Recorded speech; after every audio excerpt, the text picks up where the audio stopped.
Hi, I am your host, Brent Feldman, and we are back with another episode of Mix and Matchbox. Today, we're actually joined by Rhonda Gray. She is one of our own. She's our Business Development Director here at Matchbox Design Group. Hi, Rhonda. How are you doing? Hi, Brent. How are you? Thanks for having me. Yeah, definitely. I'm so happy you're here and so happy you're doing the podcast, too. Appreciate it. I'm happy to be here, both on the podcast and with Matchbox. Oh, awesome. Well, thank you. Well, I've got a lot of questions to dig into, so if you don't mind, I will kind of jump right in with the first one here. Mhm. I know you have a lot of experience in forming relationships as well as developing revenue in for and nonprofit organizations. Mhm. How do you think your experience working in different sectors has really helped the way you approach meeting people? Oh, great question. I really believe that having worked in different sectors has been a tremendous advantage.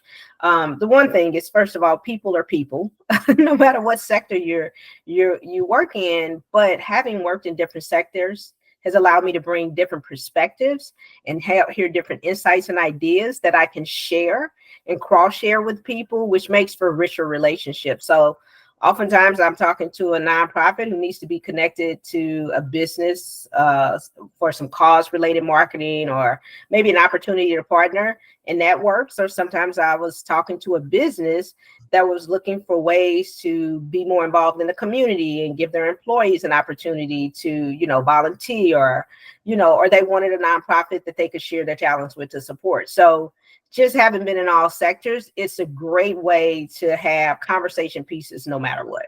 That's really cool. No, it's a great way of tossing those learnings from both sides, like back and forth, because there's just so much to share. Well, that's awesome. You served as the executive director for a nonprofit organization, Almost Home. Yeah. What things do you see differently in the highest seat of an organization versus like being on the board? Oh, wow. Yeah, the highest seat is the hot seat of an organization, especially one like Almost Home, which was a residential program. So it was like 24/7.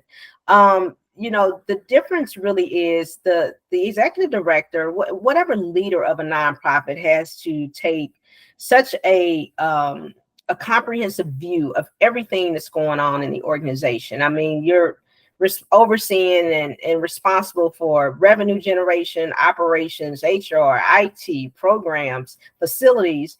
Even if you have people in place that have roles to be responsible for that, it's still ultimately your responsibility. A nonprofit board is responsible for hiring the person to do that. They're responsible for hiring executive director, and then they have more fiduciary responsibility.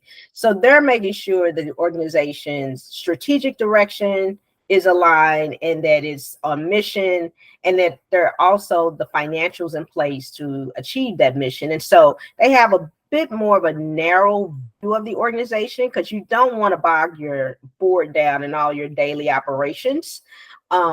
And so one is just more comprehensive, and it's a lot more juggling to do. And then how do you communicate what's going on to your board in a way so that they can make informed decisions on behalf of the organization? That's kind of the tightrope you walk. Yeah, wow, that sounds tough. I'm sorry, it's like a little off script, but now I've got to dig just like one layer deeper. Oh, go ahead. Because I guess being in both places, like let's say being on the board, does that make you more compassionate to what the executive director has to go through, or vice versa?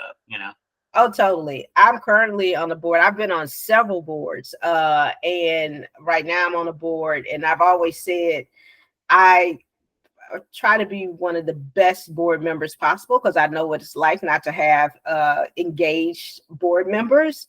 So when I choose to join a board, you're really getting like a full commitment, and I support the executive director because I empathize with what they have to go through. I know how challenging sometimes board members can make things for an executive director. So yeah, I don't know. The executive directors I've worked with may say differently. I don't think they will, but I think I've always been a board member that's been super supportive of any organization I've been with. That's awesome. I'm sure they need that. They Mhm. need that help. They need that lift. Well, cool. Well, nonprofits are seeking funds through development and Mhm. definitely take in revenue, much like a business does. Mhm. Um, are there pitfalls in seeing nonprofit revenue generations that way? Or, would it help if more nonprofits looked at their model more like a business? This is where sometimes people will have differing views, and I might even appear to be a little contrarian. I believe nonprofits are mission-based businesses.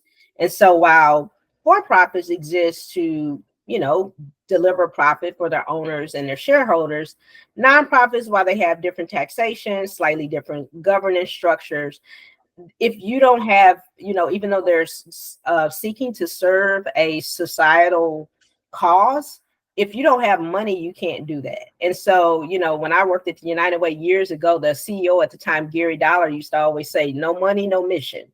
And so nonprofits have got to look at themselves, I think, as being responsible for generating the revenue or the funds in order to carry out their missions. And so they may not do it for the exact same reason that for-profits do it, but they certainly exist to solve a problem.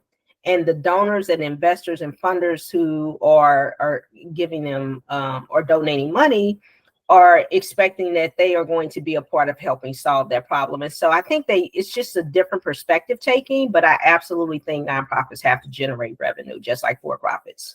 Absolutely. Cool. Okay. Well, I found this statistic really interesting and I wanted to, lob it your direction. Okay. But I saw that general philanthropy, in the US is unfortunately it's declining. But Uh-huh. corporate giving is up just slightly, but it's up just a little bit. And these are all within a couple few percent. However, the largest dollar amount is actually from individual giving. It's not from corporate giving. Always.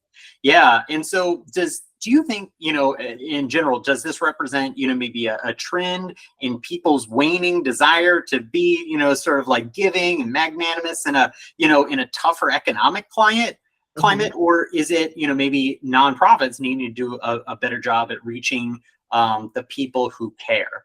We all know that, individual donors are really important, but, whose side does the responsibility on increasing that giving fall on? Yeah, I was just at a conference last week and they were having this very conversation. And what I found to be the trend, even when it looks like philanthropic giving is declining slightly, individual giving is always the biggest source of giving for nonprofits. But even through difficult economic times, people are tremendously generous, and nonprofits have always weathered those, economic recessions and storms. And so it's not necessarily that people don't care. What I see happening, and what, based on what I heard even at this conference is happening, is we're experiencing a transfer of wealth and philanthropic giving generationally. So baby boomers have traditionally been the largest, they've given to very specific causes and donated consistently to those causes. Whereas now we have millennials and Gen Z who are giving, but giving to a wide variety of causes. And that's understandable because they're exposed to so much more because now we have social media and the internet. They'll probably get compassion fatigue more quicker than their parents did, because before you could be made aware before you couldn't be made aware of all the things that existed. Like you knew the Red Cross and you knew about big natural disasters, or you might have had your cause related to health and human services because your family was affected. But now, millennials, they can pick up their phone and every other, scroll is an advertisement to give $5 here and $3 there. So you got all these micro giving that's not adding up, it seems, to the same sort of philanthropy maybe that baby boomers had. But I do not think it's for lack of caring.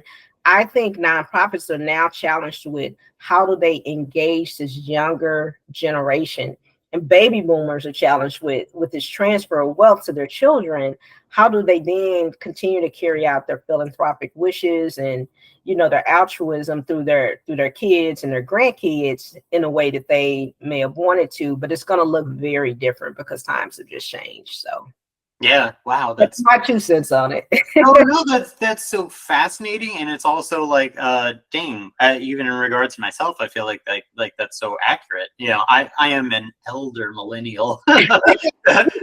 Mature millennial, Brett. Yeah, I know. I'm on the outer ends of that spectrum, but you know, even myself, like I have kind of like, you know, limits and thresholds, but I love giving to as many, you know, organizations. But that definitely aligns so much with, like, you know, the fact that it's like not these, like, you know, big donations that, you know, I'm doing myself.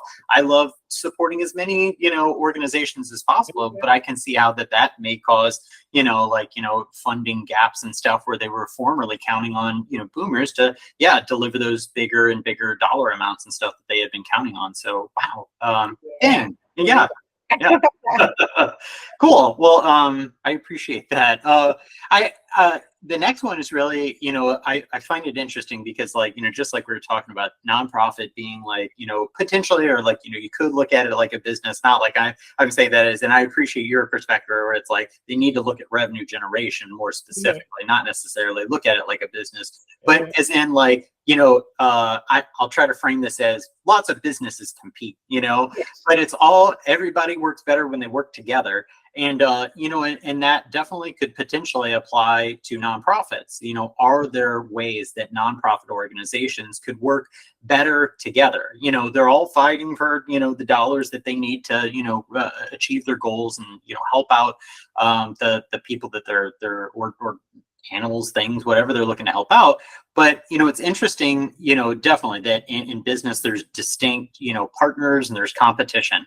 On the nonprofit side, it seems like, you know, people they're striving for the same dollars. So is there any way that, you know, a rising tide could raise all ships, or they could, you know, sort of like partner in ways in order to, like, you know, help each other work better?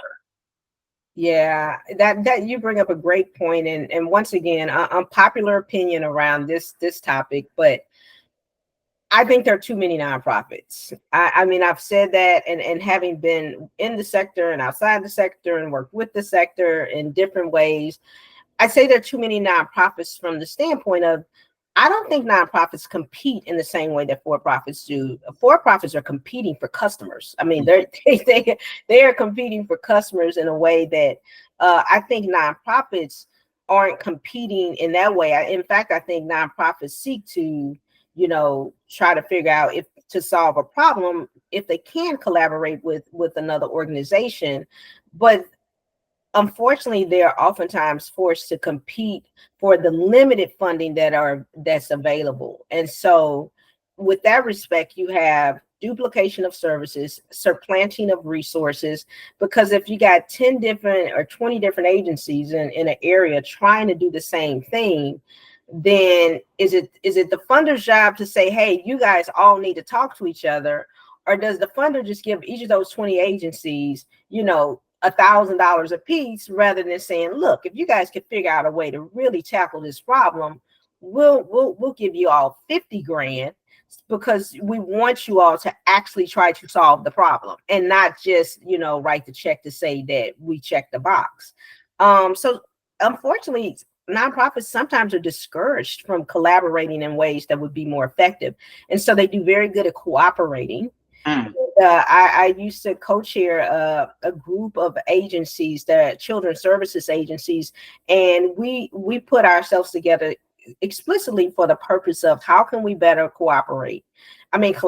We are all serving children under 18 or under 21, I think.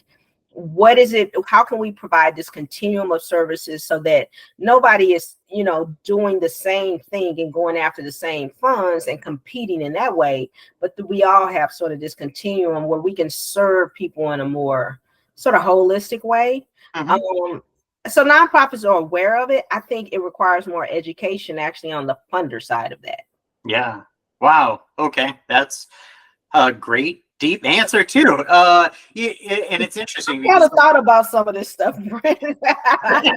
Over 30 years, I'm giving it some thought. that's why I'm so happy to pick your brain about it, because it is like, these are all things that, serving nonprofit organizations has been something that, that we've done for years and years, Habitat for Humanity, Humane Society, Meds and Food for Kids in the Middle. We've served a lot of different, nonprofit organizations, and also ones like the St. Louis Sports Commission. Like, yeah, tons of good nonprofits that we've had the opportunity to serve. And it's interesting, that you bring up the point of, like, trying not to maybe step on the toes of another organization. Maybe that's not the right way to put it, but, like, if there was a more distinct and targeted thing to where, there wasn't, too many people competing for the same dollars to do very similar things. Yes. But maybe in the future, maybe this already exists, maybe there's like a mergers and acquisition firm that handles nonprofit mergers so that they can, seek to do, better work in the same targets. I'm probably making up. There's something very much similar to that. In fact, I'm talking to the guy who's doing that kind of work next week, but I was a part of a group that was working to support nonprofits and even having exploratory conversations around mergers and strategic partnerships. And the conversations were actually going well, but then I ended up leaving this, to go do consulting for other firms. Well, it's cool if it works on the business side. Yeah, maybe that's a real good well with nonprofits. It'll work well. Yeah, cool. Awesome. Okay. Well, are there, maybe on the other side of, the nonprofit thing, do you think there are lessons that for-profit organizations could learn from how revenue generation is operated on the nonprofit side? Yes, I think what nonprofits have had to do out of necessity that for-profits could learn from. One is they have had to do a lot with limited resources, and so nonprofits are forced to be scrappy and innovative, and they oftentimes, well, most of the time, they can't lean on sort of this resource of, I know, if I just make the sales that the money will come in, or I'll have the profit and I can make these choices. Nonprofits are forced to, how do I make $1 out of 89 cents, and so the level of creativity and innovation and scrappiness, and even around engaging volunteers. I mean, I've seen nonprofits, and even for nonprofits I've led, you can get hundreds and hundreds of people who are donating significant amounts of their time, talents, and treasures to support your mission. And they're doing so because they believe in the mission and the purpose. And I think for-profits really could, would benefit, particularly in the way they're hiring, engaging millennials, not just in revenue generation. They have got to put that mission and purpose front and center. Like, people want to work for even a for-profit company that they feel like is making a difference beyond just the profits they're making from whatever products or services they sell. And so nonprofits have always had to lead with that and lead with the storytelling around that. And I think for-profits sometimes they know you need their product or service. They might be, one of the few or only game in town. And, so they don't leverage that nearly as much as they could and should. So yeah. Cool. And actually, I had one thing to add, but you touched on it, which was the storytelling aspect of it. And I feel like that's just so far, beyond compared to what the for-profit world does. Nonprofit storytelling, I feel like, has always been like so good and, deep and compelling. And like, yes, they have the subject, matter usually with which to tell great stories, but at the same time, it's the way they're composed, it's the way they're sent out through social media, it's the way they found to leverage those stories to, like, really support their cause. But you're totally right that, like, for-profit companies can learn something, from that for sure. Well, what's interesting, and I don't know, you might be touching on this with one of your questions. The storytelling now is very much the same. Before, nonprofits did the storytelling of, oh, here's this, this kid that's hungry, or this family that's homeless, or this puppy that's been abused, and the story revolved around that. And so you pulled at the heartstrings. That's nonprofit. That's kind of like the old school nonprofit storytelling. Now all of us have evolved because of the way the dynamic marketing and technology has taken over. It's more identity and culturally based storytelling, right? So people want to know, am I the type of person who supports solving this type of problem? And so you're tapping into their identity in the same way that businesses do. Apple has done this brilliantly, right? Where you see advertisement and you never even see a phone or anything else. You just see people and you identify with the company because of what they stand for and what they believe. Nonprofits actually have to shift their storytelling to less of the pulling at the heartstrings, because now everybody has a noble cause and a compelling story. Yeah. I mean, seriously, it's just gotten to the point, and there really is, I think nonprofits experience this with compassion fatigue. I heard donors say, like, look, I mean, between the hurricanes and the shootings and the this and they were like, I'm just exhausted.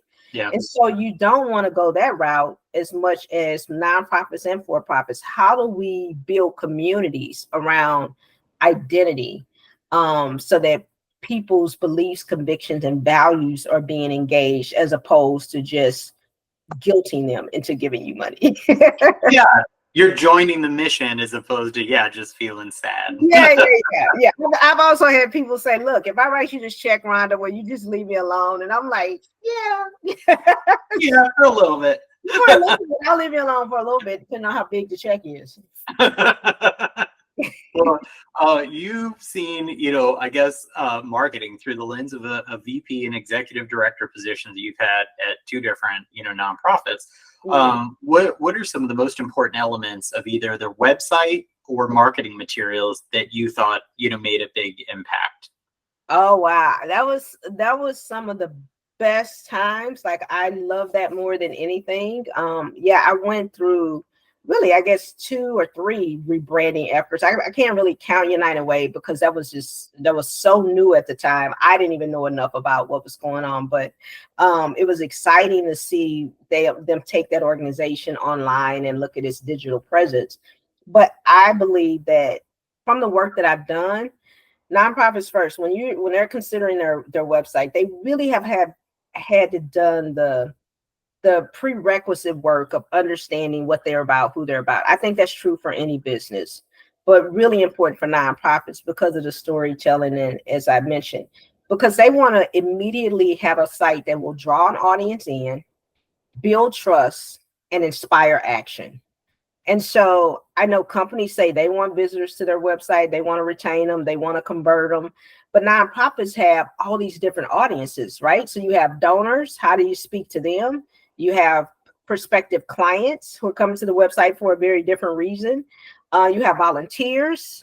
You have funders who are looking at you. And so the challenge with nonprofits, and why it's so important for them to be very thoughtful and intentional about their website and their digital presence, is because you are not speaking to this one avatar. You have a number of different audiences, and you want to make sure that your website has the content and the messaging and the communications and is user friendly for all of those different groups. And that takes some real thoughtfulness and work, and partnering with a company that understands that you need to achieve that outcome. So that's wow, that's a good lesson and a good point.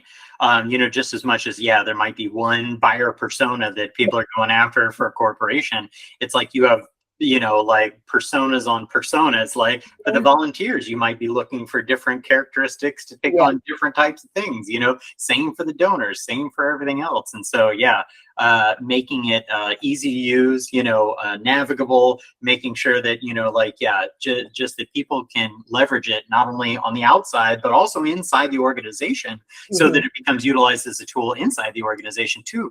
Wow. Yeah, you're right. There's a lot to think about.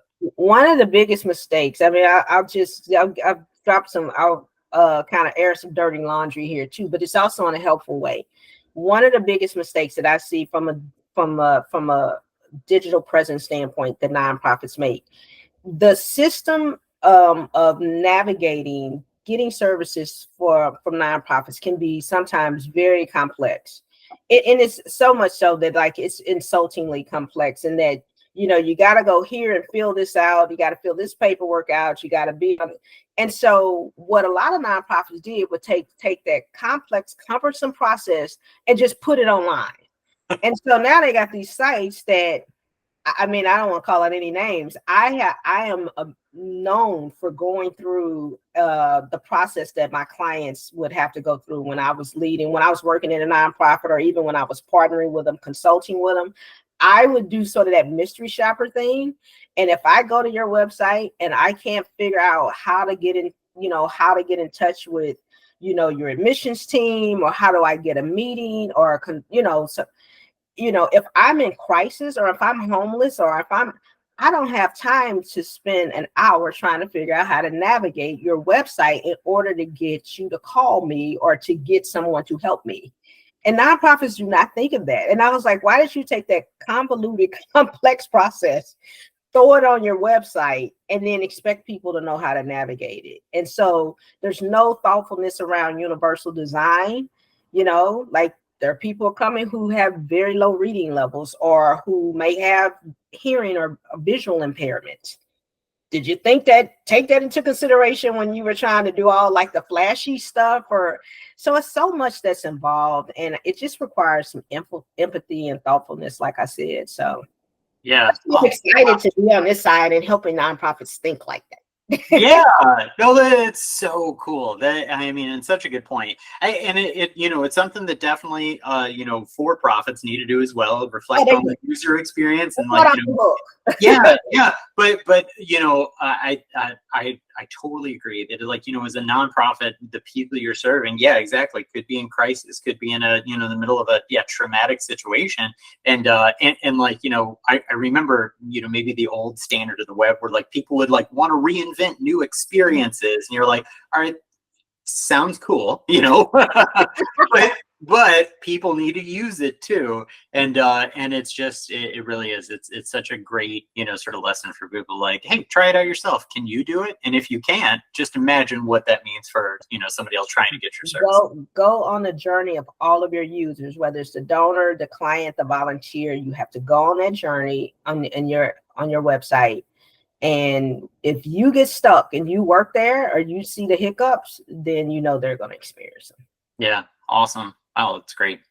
Okay. Well, I guess the next one is really around like things that oh boy, are time wasters, but are there any sort of like time vacuums in any organization that you've encountered, some within the nonprofit world that you'd like to coach nonprofits to avoid? Yeah, you'd be surprised. This is across the board, but I think I'm a strategist at heart too, and I think like the biggest time vacuum or time waster in nonprofits, we call it mission creep. It is truly lack of focus. If you have being strategic is about allocating a limited number of resources to a very focused area to achieve a certain result. And the temptation is to like, no, let's do everything. In nonprofits, they want to help everybody, which is understandable, because I was guilty of it. You see your clients present with this need, and then you find out they have this need, and then the kids have this need. And the next thing you know, you really have, 9 or 10 missions that you're working on. That's not helpful for anybody. And in fact, that becomes a very toxic, ineffective way.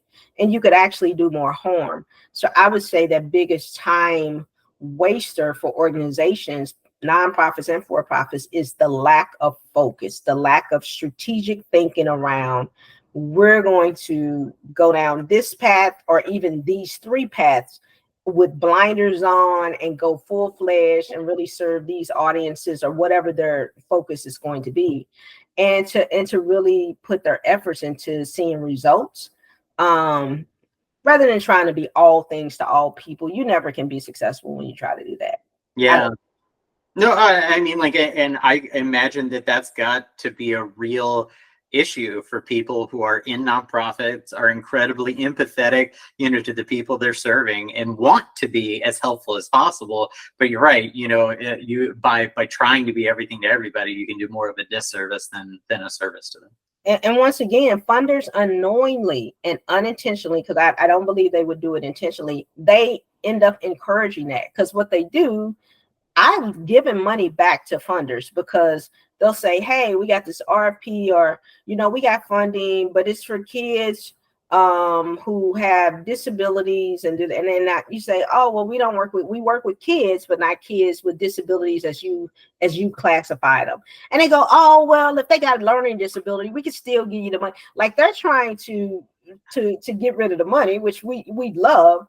But then you end up not being able to deliver on that outcome. And so it looks like you failed them. And so a lot of nonprofits will twist themselves into a pretzel because the funder wants one thing. And they're like, that's not really what we do, but I guess we can start doing that. Like, Yeah. next thing you know, you have a whole different program where you are a program looking for funding instead of the funder who's funding your program and outcomes that exist. So. Yeah, for sure. Oh, that's great. Yeah, gotta keep the focus. Well, what's interesting. I'm sure you have a lot of empathy because of your background too, and you were formerly a therapist. And by the way, I know that you and I, also based on your book collection behind you. But I know that we're both big fans of books on behavior science. But as a person who has worked to serve many people in many different capacities, where else do you get lessons on ways to better communicate with anybody you serve? Wow. Other than books, which, I mean, as you can see, I'm like I obsessed with books. I'm a real observer of people. I think being able to have a tremendous amount of empathy and listen to people. People are complex and all and contradictory and all of that, but people show you exactly how they want to be engaged with, and exactly you just have to pay attention and you have to listen. And so I found that even the things that I've read, some of the best like people training like skills I've gotten. I did a internship with the FBI, and I remember talking to this guy who was a hostage negotiator, and I was like, those were some of the best tips ever. I still use those. And when I worked at Almost Home, there were children, we served women and children. Kids were some of the best. I mean, they taught me some of the best lessons about how to better engage people, because kids don't care who you are, what your title is. Your persuasive techniques, I'm sure you know this because you have kids, they could care less that you're owner of Matchbox, no. So you have to really figure out, ways to like, okay, what does this person want? How do I communicate this in a way that they can understand? In the case of a child, you have to put it on their level and developmentally and all of that. But I think it's the same. We're all just kind of big kids trying to get what we want. And so I just kind of approach people, not in a condescending way, but approach people from the standpoint of, hey, how can I serve you? How can I support you and help you in getting what you want? Yeah, definitely. We're all human at the end of the day. Yeah, it's a human element. You got to focus on that. Yeah. Oh, that's great. Well, cool. I got one last question for you. And I mean, this might be tough to answer. Maybe you just have it ready on the tip of your tongue. But is there a cause that you'd still like to impact, or some sort of like mission that is still calling in the nonprofit realm that you'd like to contribute to? Yeah, the through line of my career, and anybody who knows me knows it's been about education and economic and workforce development. I envision a world where every single person can have their value and worth affirmed by really tapping into their gifts and letting them develop the skills where they can make their greatest contribution. I think that really is one of the things that creates a lot of not only other social problems and issues, is because when people can't take care of their families, when they can't, they don't have the skills to get a job, to make money, to take care of their kids, or to pay for daycare. It's like this trickle down effect. And so building human capital, building people up, developing people has always been a passion of mine. And I've always done so from the standpoint of education, like I said, workforce development, economic mobility. I want to close that gap between the have and the have not, and the do knows and the don't knows. And then other than that, I do have other causes that are important to me for various reasons.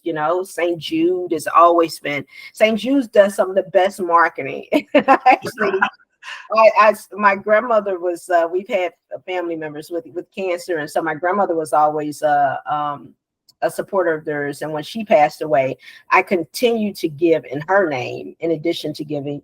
And so I have other causes that for various reasons, like I said, if it's health related, something happened in the family, and I'll support that cause. But for the most part, if I'm serving on a board, if I'm volunteering, it's got something to do with education, literacy, economic, mobility. Yeah, that's great. Well, Rhonda, you had some truly amazing answers. Thank you so much for doing the podcast. Thank you also for being a part of our team. Like it's great. Thank you for having me. This was awesome, and I know based on us talking prior to this, any other time we could probably go on forever. So yeah, I'd come up with a billion more questions. But thank you so much for doing the podcast. It was awesome. All right, thank you, Brent. Yeah. Well, this has been another episode of Mix and Matchbox. I'm your host, Brent Feldman. We will be back soon with more content. Please like and subscribe. Thank you.